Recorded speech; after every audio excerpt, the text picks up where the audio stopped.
Selamat datang kembali di Wawasan Cerdas, tempatnya para investor yang percaya kalau investasi terbaik itu bukan cuma soal uang, tapi investasi pada wawasan. Karena itu yang selalu memberikan tingkat pengembalian paling baik. Nah, teman-teman investor, penting banget nih pembahasan kita kali ini adalah bagian kedua. Kalau Anda kebetulan belum nonton bagian pertama, saya sangat sarankan untuk nonton itu dulu ya, biar konteksnya nyambung. Dan seperti biasa, jangan lupa dukung terus channel ini, klik tombol hype, like, share, dan subscribe. Slogan ini udah jadi DNA-nya channel kita.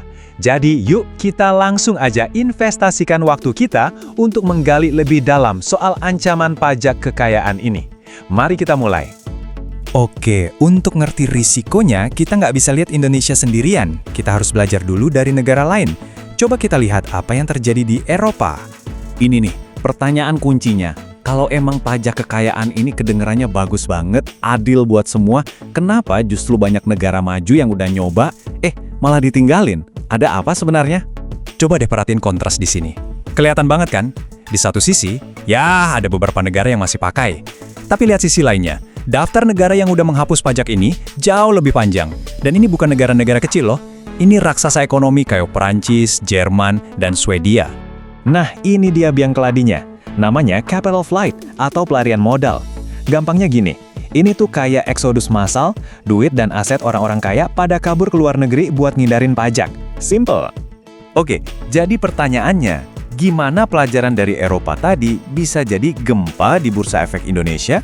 Dan yang paling penting, gimana dampaknya ke portofolio Anda? Ingat ya, di pasar modal itu, market selalu bergerak duluan. Jauh sebelum aturannya diketok palu, para big boys, investor-investor besar, itu udah antisipasi. Nah, inilah yang memicu fenomena yang kita sebut tax-induced portfolio rebalancing. Slide ini nunjukin reaksi berantainya dengan jelas banget. Semuanya itu dimulai dari satu hal simple. Orang super kaya butuh cash, uang tunai, untuk bayar pajak. Nah, cara paling cepat dapat cash, ya jual aset yang paling gampang dijual. Aset paling liquid, apa itu? Saham blue chip.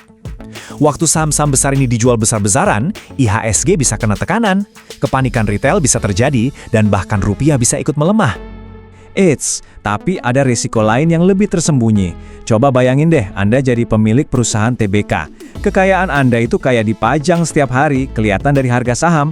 Nah, untuk menghindari sorotan ini, mereka bisa aja ambil langkah drastis, delisting atau keluar dari bursa. Istilahnya go private. Ya, pemerintah tentu nggak bakal tinggal diem dong ngelihat duit triliunan mau kabur. Jadi mari kita bedah gimana negara kira-kira bakal ngebangun benteng pertahanan semacam pagar regulasi buat nahan modal ini. Strategi pemerintah itu bukan cuma satu jurus, tapi sebuah sistem pertahanan berlapis. Tujuannya satu, ngunci modal supaya tetap di dalam negeri. Lapisan pertahanan pertama, ini sadisi namanya exit tax, mirip yang ada di Amerika. Intinya gini, Anda mau pindah ke warga negaraan buat hindari pajak? Boleh, tapi bayar dulu pajaknya di sini. Semua aset Anda kami anggap dijual hari ini juga. Kena kan? Terus, lapisan kedua, ini kuncinya, aset fisik. Kan nggak mungkin Anda bungkus tambang batu bara atau kebun sawit terus dibawa ke Singapura kan? Nah, aset-aset yang nggak bisa gerak ini jadi target empuk yang nggak bisa lari dari pajak. Nah, lapisan ketiga ini soal data. Zaman di mana orang bisa sembunyiin duit di rekening bank rahasia di luar negeri itu udah lewat. Sekarang ada yang namanya AEOI, Perjanjian Pertukaran Informasi Otomatis. Jadi pemerintah bisa ngejar siapa pemilik asli di balik perusahaan cangkang atau rekening dimanapun. Dan yang terakhir, lapisan keempat, pendekatan wortel dan tongkat. Pemerintah bisa aja nawarin wortel atau insentif. Gini, oke, Anda bisa dapat keringanan pajak kekayaan, tapi syaratnya, investasikan lagi dana Anda di dalam negeri. Contohnya, disuruh beli obligasi pemerintah buat bangun jalan tol. Oke, kita udah lihat nih, perang antara ancaman pelarian modal sama benteng pertahanan negara. Sekarang, masuk ke bagian yang paling penting buat kita semua. Apa artinya ini buat strategi portofolio Anda? Buat kita para investor di pasar, ini tuh kayak dua sisi koin yang jelas banget. Di satu sisi, risikonya adalah tekanan jual gede-gedean di saham-saham blue chip. Tapi di sisi lain, ada peluang. Peluang dari perputaran aset, di mana dana besar bisa pindah dari saham ke instrumen lain, misalnya obligasi pemerintah, atau sektor real yang dapat insentif pajak. Jadi, takeaway paling penting buat Anda yang harus dipantau terus-menerus adalah ini. Seberapa galak desain exit tax-nya nanti, dan seberapa manis skema insentif investasinya. Kekuatan dua hal ini yang bakal nentuin arah perginya triliunan rupiah di pasar modal kita. Nah, semua rencana tadi itu menyisakan satu pertanyaan raksasa yang belum kejawab. Oke, katakanlah regulasinya sempurna. Terus, gimana cara pemerintah menilai aset yang gak ada harganya di pasar setiap hari? Kayak lukisan mahal, perusahaan startup, atau properti antik. Inilah yang disebut tumit Akilesnya pajak kekayaan. Kita akan bedah habis tantangan valuasi ini di pembahasan kita selanjutnya. Jadi pastikan Anda tetap di sini. Oke, kita ketemu lagi. Kali ini kita bakal coba lihat sesuatu yang beda banget.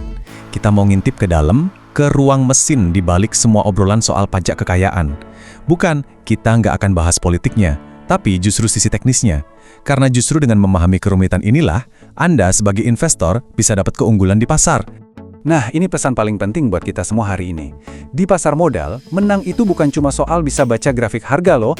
Kemampuan Anda buat membaca kerumitan teknis di balik sebuah rencana peraturan, nah itu dia yang membedakan investor yang cuma ikut-ikutan panik sama investor strategis yang justru melihat celah dan peluang. Coba deh lihat perbandingan yang kontras banget ini. Di sebelah kiri, itu dunia kita sebagai investor. Portofolio saham yang nilainya jelas terpampang tiap detik, mau jual beli gampang, transparan. Nah, di sebelah kanan, ini nih hutan belantara yang mode petakan sama pajak kekayaan. Aset yang nilainya misterius, perusahaan keluarga yang super tertutup, properti mewah yang nggak ada label harganya. Disinilah jantung masalahnya. Gimana caranya narik pajak dari sesuatu yang bahkan nggak punya harga pasar yang jelas? Yuk kita bedah tantangan pertamanya dan ini yang paling fundamental, valuasi. Anggap aja ini kelemahan utama dari seluruh konsep pajak kekayaan. Pertanyaannya tuh simple, tapi jawabannya susah banget. Gimana caranya pemerintah nempelin label harga yang akurat ke aset-aset yang nggak pernah diperdagangkan secara terbuka? Oke, kita mulai dari saham di perusahaan privat, kayak startup unicorn gitu. Petugas pajak kan nggak bisa sekedar ngintip running trade di bursa. Mereka harus jadi analis sekuritas dadakan. Metode yang diusulkan itu valuasi mendalam, kayak DCF.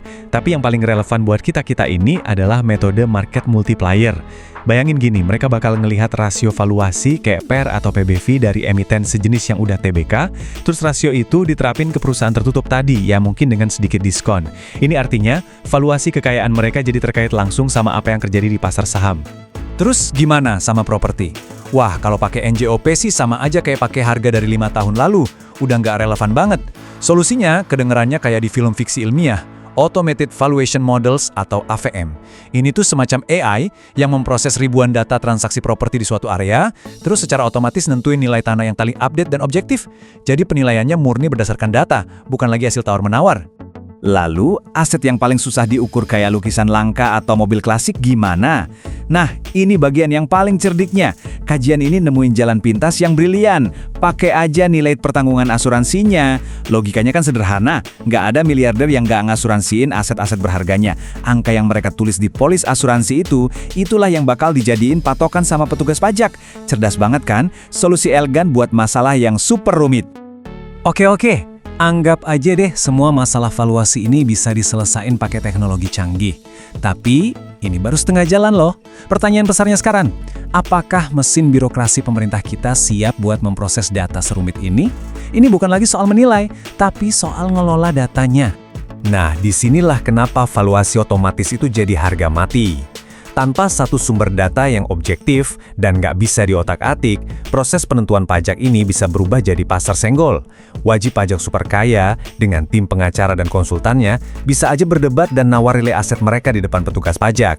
Ini kan resep sempurna buat membuka celah negosiasi di belakang layar dan korupsi yang sistemik. Dan masalah teknisnya ternyata lebih dalam dari itu. Data kepemilikan aset itu ibarat kepingan puzzle yang tersebar di ratusan laci yang beda-beda. Ada yang dipegang Pemda, ada yang di pemerintah pusat, ada yang di BPN. Dan yang paling parah, sistem mereka tuh nggak nyambung satu sama lain. Nggak bisa ngobrol. Menyatukan semua database ini aja udah proyek raksasa yang butuh waktu bertahun-tahun dan kemauan politik yang luar biasa. Ini semua membawa kita ke pertanyaan paling krusial buat keseluruhan sistem ini. Apakah jantung dari sistem perpajakan kita yang baru, yaitu Cortex Administration System atau CTAS, itu dirancang untuk menanggung beban seberat dan serumit ini? Siap nggak dia? Jawabannya, menurut para ahli yang ngaji ini adalah belum siap.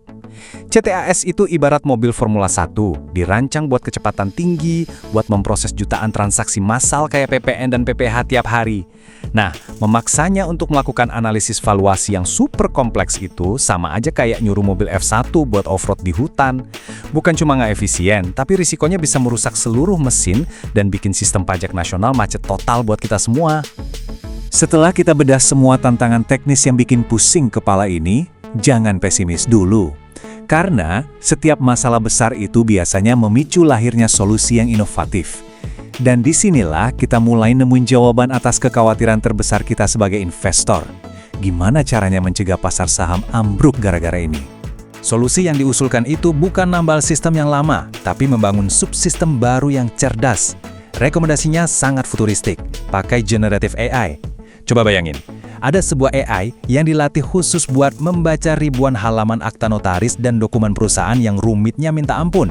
Terus secara otomatis dia bisa ekstrak info kepemilikan dan bahkan memetakan struktur perusahaan cangkang yang sengaja dibuat buat ngindarin pajak. Keren kan? Nah, sekarang kita sampai di pertanyaan yang mungkin bikin Anda nggak bisa tidur nyenyak. Gimana dengan skenario kaya aset, miskin tunai?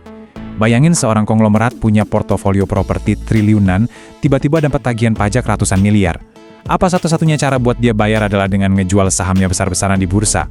Kalau itu terjadi, bisa memicu market crash dan nilai portofolio kita semua ikut amblas dong. Ternyata, para perancang kebijakan udah mengantisipasi skenario mimpi buruk ini. Solusinya adalah sebuah katup pengaman yang namanya deferral mechanisms atau mekanisme penundaan.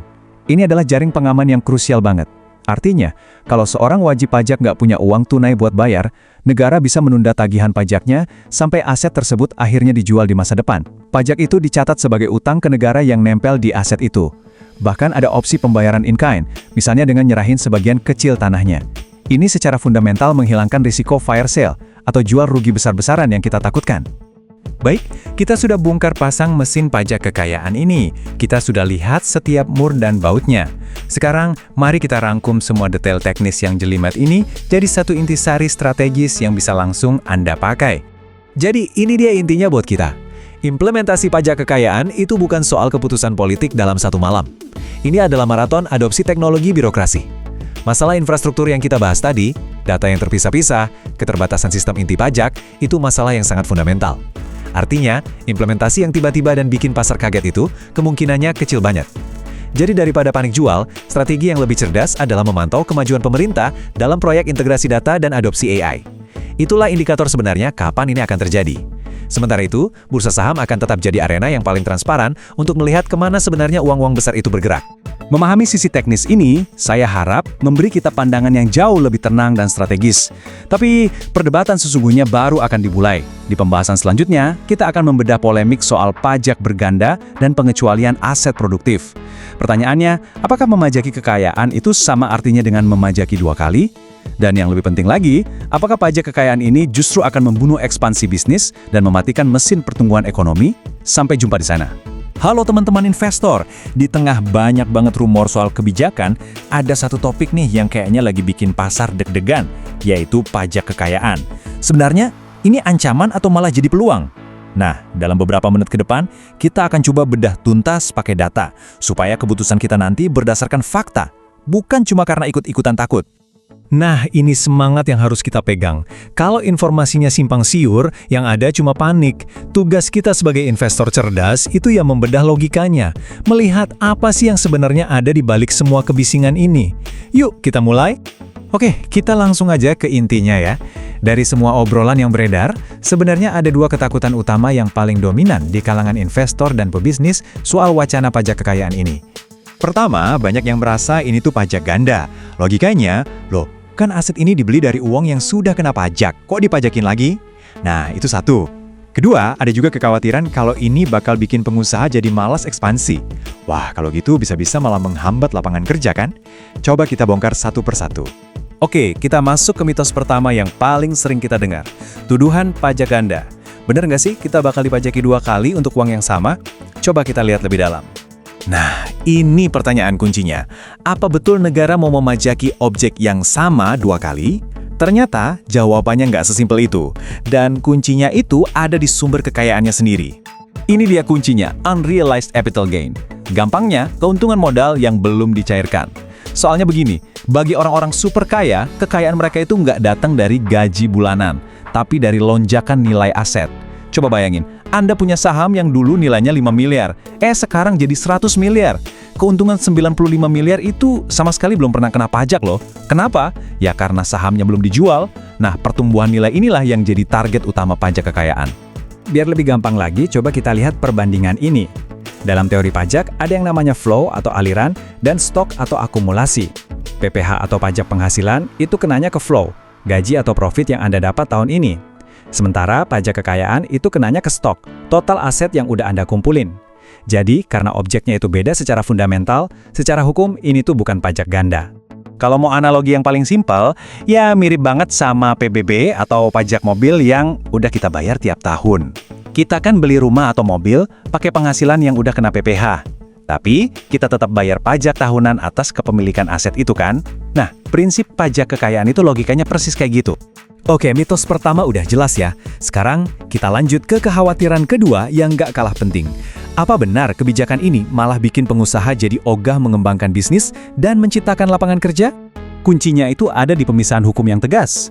Pertama, yang kena pajak itu orangnya, individu, bukan perusahaannya atau PT-nya.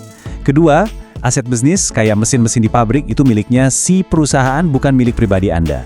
Dan yang ketiga, yang dinilai untuk pajak itu adalah nilai saham pribadi Anda di perusahaan itu, bukan aset fisik perusahaannya. Ini beda banget loh.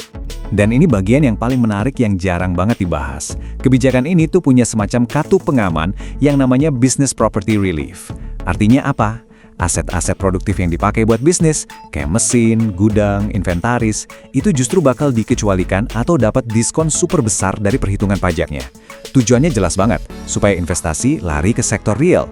Coba deh lihat seberapa kuat insentifnya. Misalnya, Anda punya 200 miliar dalam bentuk saham di perusahaan yang produktif, nilainya buat perhitungan pajak kekayaan bisa jadi cuma dihitung 40 miliar, jauh di bawah batas kena pajak. Tapi, kalau 200 miliar itu cuma diparkir di tanah kosong yang spekulatif, ya nilainya dihitung penuh 200 miliar. Kelihatan kan arahnya kemana? Jelas banget sinyalnya. Nah, setelah kita patahkan dua mitos tadi, sekarang kita sampai di puncaknya. Jadi siapa atau apa sih sebenarnya target utama dari kebijakan pajak kekayaan ini? Ini dia nih, musuh utamanya, wealth parking. Ini adalah istilah untuk praktik di mana modal raksasa cuma diparkir di aset-aset yang nggak produktif. Contohnya, tanah spekulatif yang didiamkan saja, aset-aset ini nilainya memang terus naik, tapi nggak menciptakan lapangan kerja, nggak ada nilai tambah buat ekonomi.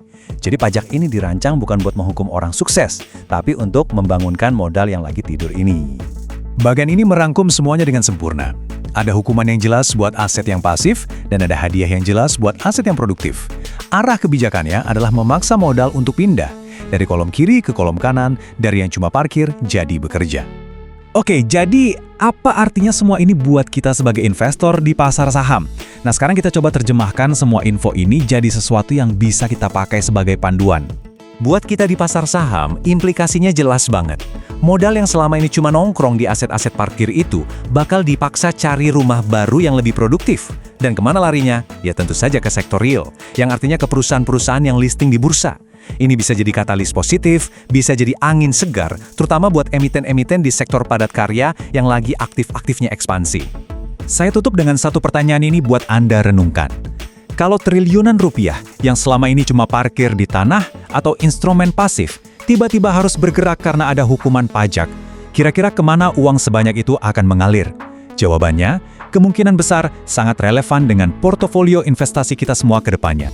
Tentu saja perlu diingat ya, semua analisis ini murni untuk tujuan informasi dan edukasi. Ini bukan saran finansial atau ajakan untuk jual beli saham.